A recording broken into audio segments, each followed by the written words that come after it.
Well, g'day. I thought I'd make this video about miracles. Miracles that you see performed through your own hands. And if I look at the idea of miracles, I mean, the classic sort of reference for miracles is the miracles of Jesus. I mean, there have been other saints and godly people throughout history who've been healers and prophets and all sorts of aspects of the expression of spirit, I guess.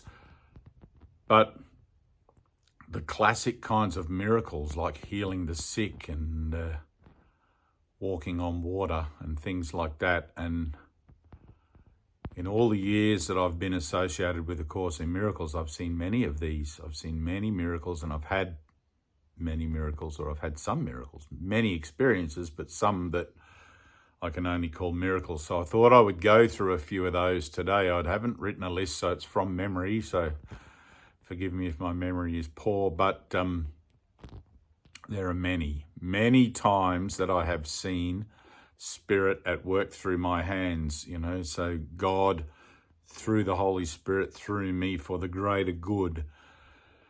And every time that's occurred, I've never really had any idea about the occurring of it, as there's been no preamble or no warning or anything. Sometimes I get a sense that something is occurring or something is different, or that I'm to do something. And sometimes I hear a very distinct voice, which is not common these days. Sometimes, and usually that voice is for my own personal understanding of situations that I find myself in, not specifically in relationship to how to perform a miracle or how to do something miraculous or spiritual or anything like that, because those things just flow. It's like Jesus says that the Spirit is like the wind. No man knows where it comes from or where it goes, and that includes me. Even though I sometimes tempt myself to feel as if surely by now I should have some kind of a clue. But no, I don't. And that's fine with me. I don't. I've sort of come to an acceptance of the fact that I'm a very small cog in a very big machine, and atonement requires only that I play my part perfectly, my own individual part, no matter how amazing or how small and domestic it seems. And I'm happy to play the small and domestic, because every act of love is maximal, and every act of love, every act of giving, and every act of the heart, of that willingness to give is maximal and extends actually throughout the entirety of the world, because the world is nothing more than the projection of my mind. So I just want to read a little bit here. It's just 2 paragraphs that I found in the white edition, and I had a beautiful testimony this morning from one of my students, I guess, and one of my teachers / students, who has bought themselves a copy of the white edition and are enjoying reading it, and having found the blue edition, the original FIP edition, quite difficult to wrap their head around and read. And I always tell people that this edition, which I produced on direction from Jesus some years ago now, on direction with Jesus, following the holy vision that I had of this cover appearing to me in thin air, which kind of stopped me in my tracks. I was working away at my desk, and all of a sudden, boom, there it was in front of me, as if it was a holographic projection in front of me. And I immediately wrote to my teacher, Ted, who was still alive, well, not still alive, but still in the vessel on Earth at that time. And he said, "Oh, I saw that about 10 years ago and didn't do anything with it." And we had a bit of back and forth about it over email. And anyway, this is the result. Part A is the text, and Part B is, Book A is the text rather, and Book B is the workbook and teacher's manual. But it has no subtext numerics. It has no headings, no page numbers, even nothing. It's as if you were reading the living word of God. You can't, in your own association, compartmentalize it into chapters. You can't bracket it. You cannot reference it in any way. It is the closest thing on earth to listening to the Sermon on the Mount, and I mean that with all my heart. And I often say that this is living words. These words are the living message. They are not the produced message. They are the living, and I don't know how to express that any better than that. They're not a published version. Well, obviously it's published, but they're not an edited. Everything of man has been taken out. Everything of spirit that was originally taken out in the early text has been put back in. And you may say to me, well, the original Blue Book now has all of that put back in, but it still also has everything that man put in there. And I don't care how many people want to tell me that Jesus oversaw Ken and Helen and Bill with the editing process. If you watch the story of A Course in Miracles, Ken says in his own words that it took some convincing to get Helen to do the editing that he wanted to do, and or that he thought was necessary, and all of that stuff. And so when this came to me and it was given me to take out all of that, it took about a year, and I had to hire a secretary who was very fast at typing to retype it without all of the add-ins and the editing. And it now reads, anyone who's read it will tell you, anyone who has read the white edition will tell you exactly that it reads like it's a letter from Jesus himself. It's a different energetic. It's different. Everything is energy here. And if you can see it that way, if you're blessed enough to be able to understand it, everything is a frequency. And if it's untampered with, untainted by the hand of man, that frequency is about as pure as you're going to get it in the written form, which of course the written form is the corruption of the spiritual expression, but it's the closest we've got in our attempt to disseminate and to reiterate the message as it came. And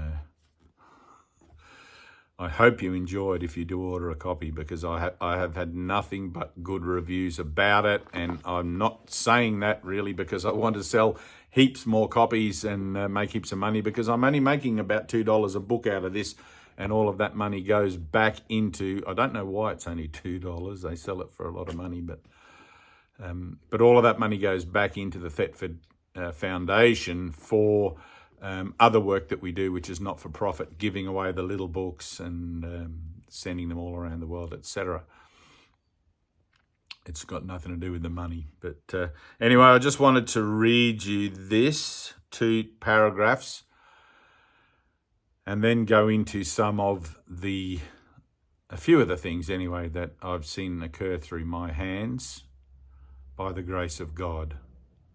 And I have to say that I have to talk about it from the point of view of being a separated entity, because to speak about it from the truth of myself as God mind expressing through this vessel, it kind of makes no sense, and it doesn't have a relevance, because unless you've had an actual experience of being out of time, which my teacher used to say, we're late timers, early in time. I'm in the acceptance of the fact that probably 2 in 10,000 people have had the experience that I'm referring to, which is what Jesus says in the Bible. 2 in 10,000 will hear this. When you hear it, you will have the experience. So I'm just going to read this and then carry on from there. And I hope you can follow along with me, because this is really important stuff, and it goes a long way to investing within one's certainty of self regarding being a personal expression of spirit, that you are not limited, and that spirit can and will work through you if in fact you give your life and will to God through the Holy Spirit. Which is beautiful. So this is on page, oh look, no page number. This is just straight from the living message. The Bible enjoins you to be perfect, to heal all errors, to take no thought of the body as separate, and to accomplish all things in my name, Jesus. This is not my name alone, for ours is a shared identification, Christ. The name of God's Son is one, and you are enjoined to do the works of love because we share this oneness. Our minds are whole because they are one. If you are sick, you are withdrawing from me. Listen to that. If you are sick, you are withdrawing from me. Obviously, he's talking about the mind and the body association being sick. Okay? You cannot withdraw from me alone. You can only withdraw from yourself and me, your true self, your higher self and me. Listen to this. I would not ask you to do the things you cannot do, and it is impossible that I could do things you cannot do. That's Jesus. It is impossible that I could do things you cannot do. And I'm going to give you a really good example. Given this quite literally it says, right? There can be nothing which prevents you from doing exactly what I ask, and everything which argues for your doing it. I give you no limits because God lays none upon you. When you limit yourself, we are not of one mind, and that is sickness. Yet sickness is not of the body, but of the mind. I don't know why I keep pointing to my head for mind, like of the mind, the higher mind. Okay. But of the mind. All forms of dysfunction are merely signs that the mind has split and does not accept a unified purpose. I'm going to read that again. That's incredible. All forms of dysfunction. All you sick people out there, if there are any of my dreaming. All my sick people in here. Right? All forms of dysfunction are merely signs that the mind has split and does not accept a unified function. Right? You cannot serve two masters. You have to make that decision to serve only at the altar of truth, and no matter what that looks like, whether you have to leave your loved ones, whether you have to leave your house, your job, everything, no matter. I mean, it's all on the line. Everything is on the line here. 6-foot hole in a pine box now. What are you going to choose? If I told you that the world is not real, that this is a dream and you're in eternity dreaming it, and all you have to do is let go of the dream in its entirety to serve the atonement, which is the process of awakening for you, for me, for I, one mind. You know, where does that leave you? I cannot serve two masters. I have to have, my purpose must be unified in all things. So that idea that there's nothing you cannot do that I also cannot do, because the power of God is in each of us equally, because we're all children of God, that's a true one. Personally, from my own experience, I've seen the miracle, and I'm just going to call it the miracle, right? You can talk about it as a shift in consciousness if you want, which brought about an immediate healing, but I'm going to call that a miracle of being healed from cancer when I was in my late 20s, when I was first diagnosed, to my very early 30s, when I was finally healed by the grace of God. No chemotherapy, no drugs, no medicine, nothing outside of me. Purely by the power of my mind, having worked with these workbook lessons and the principles for some years, and finally had a breakthrough moment with it, through refusing to give up and through refusing to surrender to external assistance, which pushed me right to that place where my sincerity was at its greatest, because I just couldn't take it anymore. Right? I had a miracle. That was the power of my mind. Okay, to surrender, to let go, to accept, all of those sorts of things. Through my hands, I've seen countless times when we've been doing our light sessions in the physical frame, when we've been having groups and gatherings, where I will put hands on somebody. I'll just feel it. I'll just feel to do it. And I don't know why.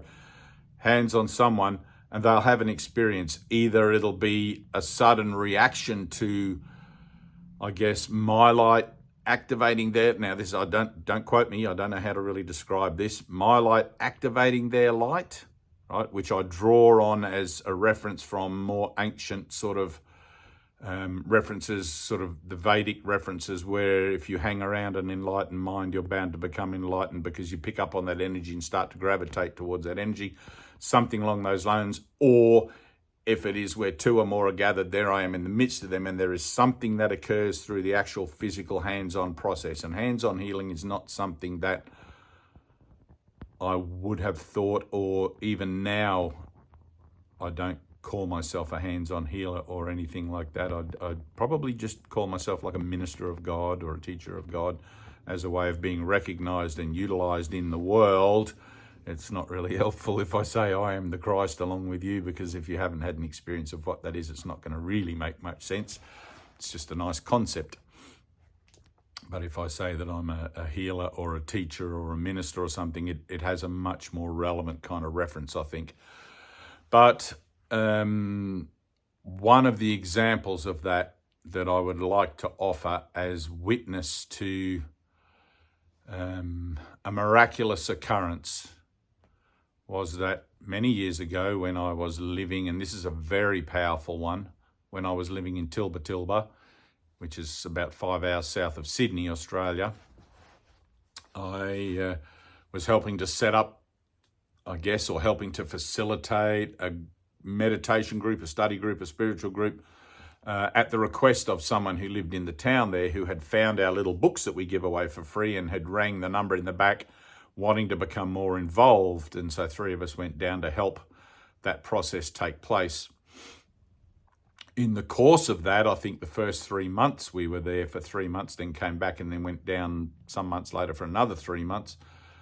In the course of that initial 3 months, I met a woman who, in those days, I haven't had it for a long time now, but I felt a physical attraction to and an emotional attraction to, and we ended up becoming an item, I guess, having a relationship which was physical and spiritual.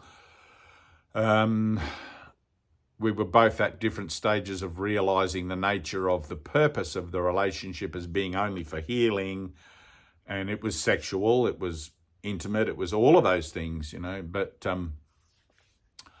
she was from Spain and her visa was due to run out. And I was tossing up in my mind, I had no other commitments post the Tilba sort of thing. She seemed to be quite involved with the course and appreciative of it and wanting to learn more about it, etc. And she was very much on her own spiritual path. And I was considering going to join her in Spain when she went back and spend some time with her there and just see where that all went. This is going back about 22, 23 years perhaps. But anyway, whilst I was at that place in Tilba, one day we had to go to the local shopping centre, which was about a 20-minute drive away, and do our weekly shop. And we did that on a day when we had session, when we had a group of people coming for meditation and for satsang. And we went early in the morning so that we'd be back in time for it. And even if we weren't back in time exactly, I knew that other people there would take over in the group and help to facilitate the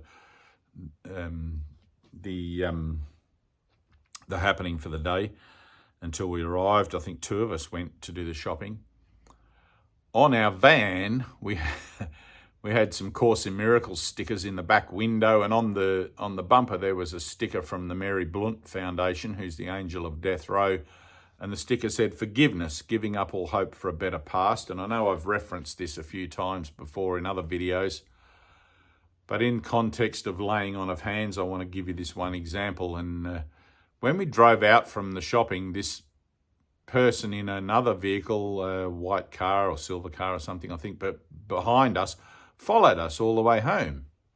And there was a certain point where I realised, I think this person's following us. I didn't think much of it, but when we pulled into the driveway, they pulled in behind, and a mother and daughter got out, and the daughter asked me about the sticker. And in the driveway there, whoever was with me set about to unload the shopping, and I engaged this person in conversation.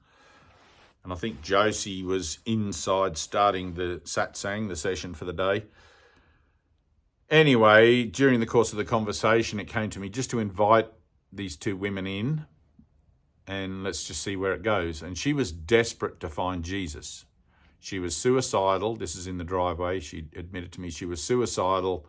She had nothing to live for. She'd been looking for Jesus. She was desperate to find Jesus, and something told her to follow our van. I get a little bit choked up about this. It's always that something. Something told me to, you can't explain it. You just feel it. Something I just got to. You just don't know why. You just got to do it. I don't know why I had to climb a mountain at Mount Warning. I just had to do it. I just knew I had to do it. Anyway, she came inside and Josie was teaching about, I forget what the subject matter for the day was anyway. And then we got around to doing a light session, and I stood behind this woman and the music came on, and at a certain point very early in the music, I was prompted to put my hands on her shoulders. And as I did so, I just touched her so lightly. She collapsed to the floor and she was out of her body, like gone out of her body.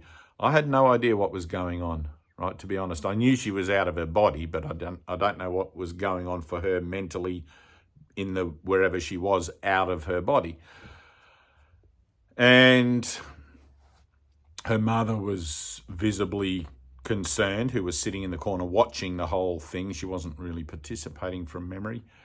And she was out for about a minute.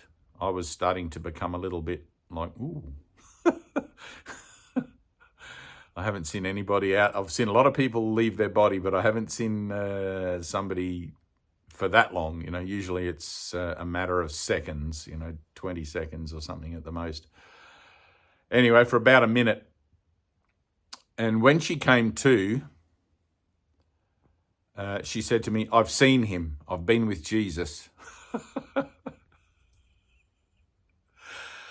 And I knew that she had. Anyway, we finished the session rather quickly after that. And like the whole light, the whole energy of the satsang went completely ballistic after that when she came to.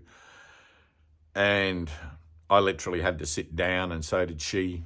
So we went and had a cup of tea in the kitchen, and everybody wanted to talk to her, but I realised she needed some peace and quiet, and so I took her outside to one of the paddocks that we had overlooking the national park and the lake and everything, a nice quiet place. And we sat down and we had a very nice conversation. And during the conversation, Jesus told her to tell me that I was not to go to Spain.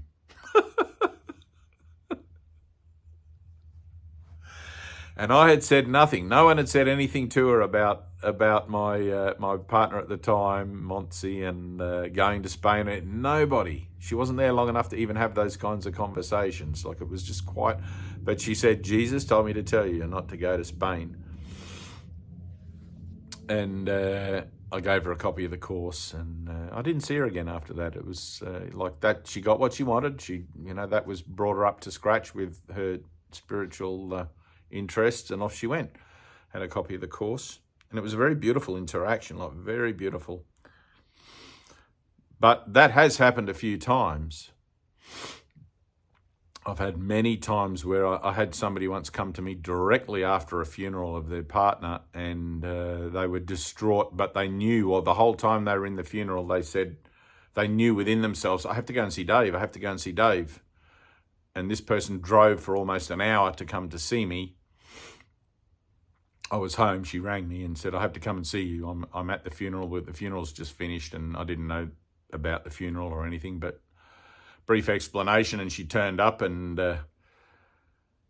during the course of the conversation, I said, "Well, look, I can't really do anything to validate the questions and the concerns that you have, and all of the things that she was naturally concerned about her, the father of her two children who had just passed and been buried."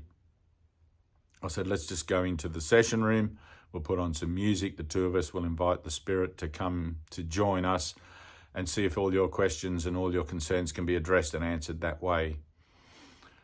And we did that. And within a few minutes of being very still and sitting together facing each other on the carpet with some nice music playing, I started to feel the spirit, the presence of the spirit within me, which bubbles up in me as laughter and always has this kind of effect where I feel like I'm being drawn into something, or where I'm becoming closer to something. I don't know how. It's like coming together. There's a whoosh. And some of the guys that watch these videos will know exactly what I mean by that. But anyway, and I was holding my like that.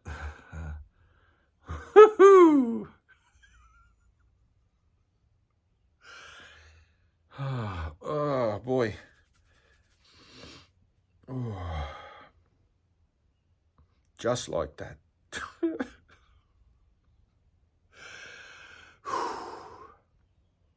I was holding my mind open, and all of a sudden she began to connect her because we are connected already. We are one, and we're sitting there in that stillness. And even though she had had no meditative experience, no practice, no Course in Miracles training, she was able to feel the light, and she and I began to laugh in synchronicity. We began to laugh as one laughter, ha for ha, and hoo and he, exactly at the same time, like jinx, like for about 45 minutes.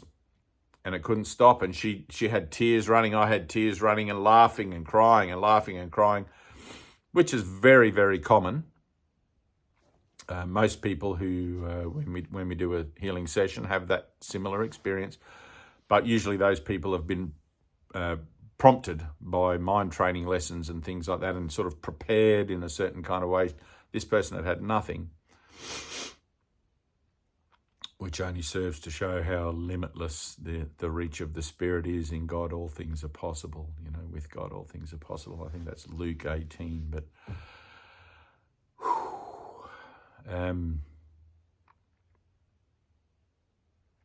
and at some point in a break in the laughter and in a break in the release, and I could feel it as a release of sorrow. That's what it felt like in me. It was like a lot of letting go of sorrow and grief and everything. At some point, she sort of spoke to me through her tears and through her laughter, and she said, "What is happening?" And I said, "The Spirit is working a miracle," something along those lines. And I said, "Just let it happen. Let it continue to happen." And it went on for about the 45 minutes. And she afterwards said to me she didn't think she could drive home. She felt completely emptied, like as if every concern about anything in the universe had suddenly been lifted from her shoulders. And which is how it should feel. When you have a full release like that, you should feel that way. And often in satsang, I'll have people tell me, especially if we do a long one like we did the other day, I'll have people tell me that they're completely done in. They can't even make themselves a sandwich afterwards, And I also had, and I could talk about that for days, I guess. There could be other examples of it, but I won't. But I also had an experience once of a woman who's now left her vessel, or a brother using the vessel of a woman who was diagnosed with breast cancer, who it was known around the healing center that she had this diagnosis and that she was booked in for a mastectomy, which I didn't understand. Like you live at and attend a miracle healing center. I'd just been healed of cancer miraculously, and I didn't understand the need for surgery. Like, I understood it, but in me was this huge call to sort of try to encourage my brother for faith, to have faith, and let's stand together and all that sort of thing. And I don't know whether it was my place to do so, but I just felt that I had to go and tell her about it. So I did. I said, "Look, the operation was booked for like a month from whatever the date was, or quite some time. And I said, look, I would like to attempt to offer you a miracle." And in those days, I was very new at everything, and I wasn't sure, and I'm still not sure even these days, to be honest, how to go about any of this stuff. Like, it just seems to you just find yourself doing it, you know. And she agreed. She said, all right, let's do it. And I said, look, I have a feeling that for this to be successful, there has to be a willingness in you to be able to let go of the idea of having the operation and dealing with it externally with an external doctor and da-da-da. And I often have people say to me, oh, I have faith in the doctor. Well, that's not the same as faith in God, faith in the miracle. As much as you might want to say it is, it isn't, because it's externalized. And when you join in the Spirit, something happens internally and you know it's happening. You always know it's happening, because there is nothing that happens to you and through you of the Spirit that you may not understand it, but you're aware that something's happening, because not to be aware of it makes no sense. What's the point of being the witness if you can't witness to it? You know, and the whole point of the miracle is that you bear witness to the miracle, so it brings you greater and greater faith and buoys you up in your journey of realizing you're supported by a higher power through that giving and receiving of the power of the Spirit through you. And so on the evening in question, anyway, I can't remember her response. I think it was yes, that's fine. On the evening in question, I went and asked 2 or 3 other of the brothers in the center. I know there was Gina and I forget who else, maybe Josie and a couple of others, if they would come and help me with this, because I felt that I needed that energetic sort of circle of brothers who I knew were committed to sort of stand in for where my faith maybe was weak, or I don't even know why, but I just felt drawn that I needed the support of these guys. And I remember kneeling down beside her, Christine. She's no longer with us, but kneeling down beside her in one of the rooms there in the cabins. And I think Gina was at her head and had hands on her head. And I think Josie had her feet, and there was someone on the other side holding her hand. And I was on this side, and the cancer was in the breast that was on this side. And I said to her, do you mind if I put my hand on your breast? And, you know, obviously for that reason.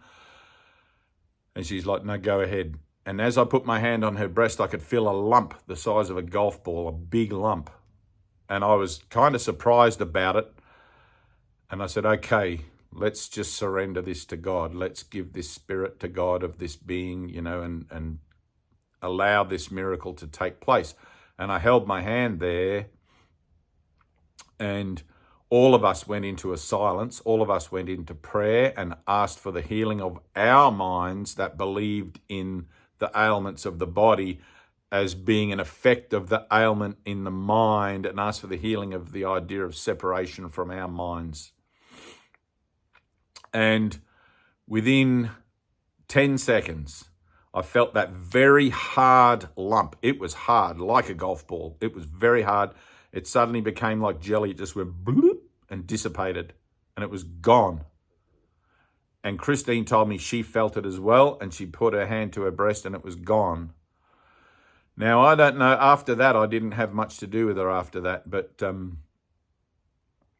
with regards to that, because I didn't doubt the healing. But apparently she still went and had the mastectomy because she was afraid it might come back. And I do not understand that mentality, but then it would only be through judgment that I would try to. So I just had to accept how incredulous it was to me, but I had to accept that. And anyway, but in that moment where it went from being completely solid like a golf ball, that's how hard it was. I could push on it and it was completely solid. And then it just went to nothing. It just went to jelly. I could feel it getting soft under my hand and went bloop and gone. That was a miracle. That was something that occurred that by the grace of God, there is no other explanation.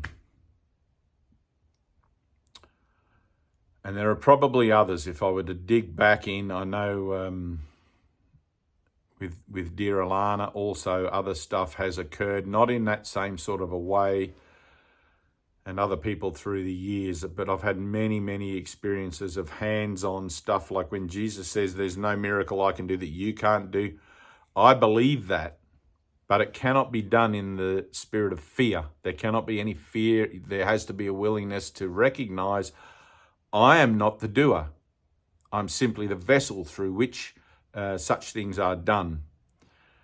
And when Jesus says in the Course, consciously guided miracles can be false, they can go astray and all of that sort of thing. They should always be done under that guidance, under that spiritual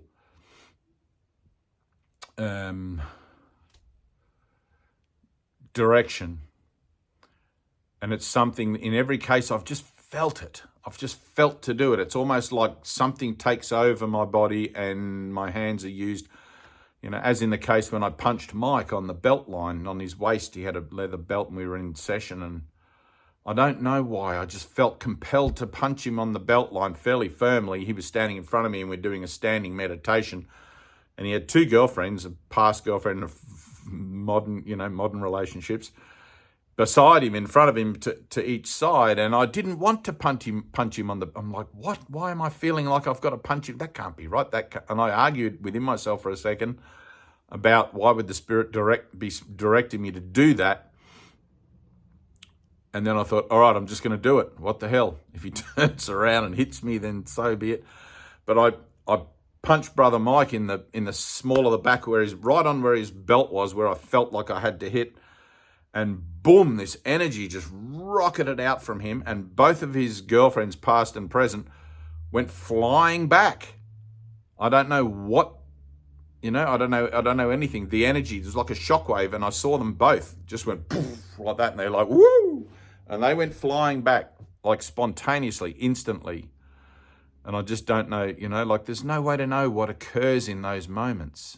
What's freed up, what's released, what lesson is suddenly learned, what occurs out of time, being activated as part of an awakening within the seeming framework of time and space. You just don't know. Anyway, there's been a lot more. It's almost commonplace when I lay my hands on somebody that usually they'll collapse to the floor or have some kind of a fit.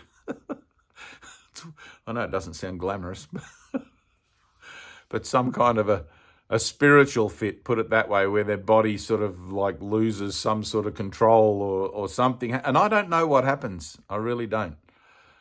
But I read that this morning, those two paragraphs, and I'm like, oh man, I really need to do a video on that, because I know the truth of that through, you will see miracles through your hands, through me. And in our name, which is the one name, we are God's Son. We are Christ. We are the I am of the expression of God. And I wish I had a better grasp of how to talk about it other than my limited understanding. But I have a feeling some of you are hearing what I'm saying. So it's going to be very interesting when we do a light session. We're going to do a light session in February. We're having a free 2-day intensive Course in Miracles seminar, 2-day intensive, actually across the road here, directly across the road at a healing center and a spiritual sort of center, gift shop and all of that, and like it's a whole thing.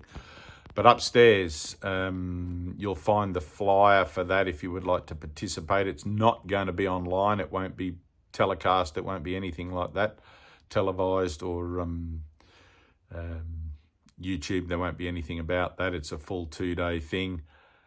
And there won't be time to organise people to do cameras, editing, put it up, and like it's if you're here, you're meant to be here, and that's what we will be doing. And we've got people coming from 1,000 kilometres away for it. So my only caveat is make sure that you are coming because you want to come personally, not because you're coming because your partner is coming. Otherwise, I will kick you out.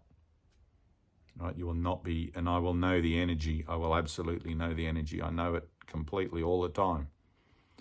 I know whose heart is open and whose mind is open and who is coming just to fill up a space because they're curious or they're skeptical or they're whatever. This is a full endeavor, a full joining, a full yes. And if you're not here for that, please don't waste my time and the time of everyone else participating.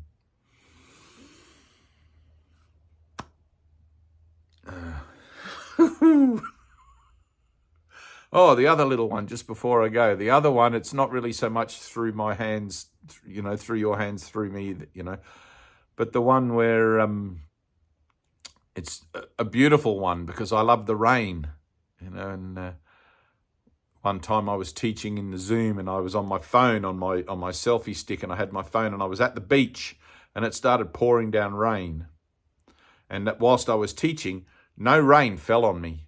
No rain. There's a video there, and Tina, I know I've asked you to do this before, but maybe you can put the link to that clip above or below, wherever it is.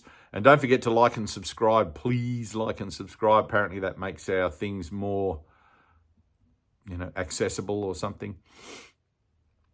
But no rain fell. There was this circle, about a 20-meter diameter circle around me, and it was bucketing down all around. And when I walked, the circle walked with me. It was quite the experience. And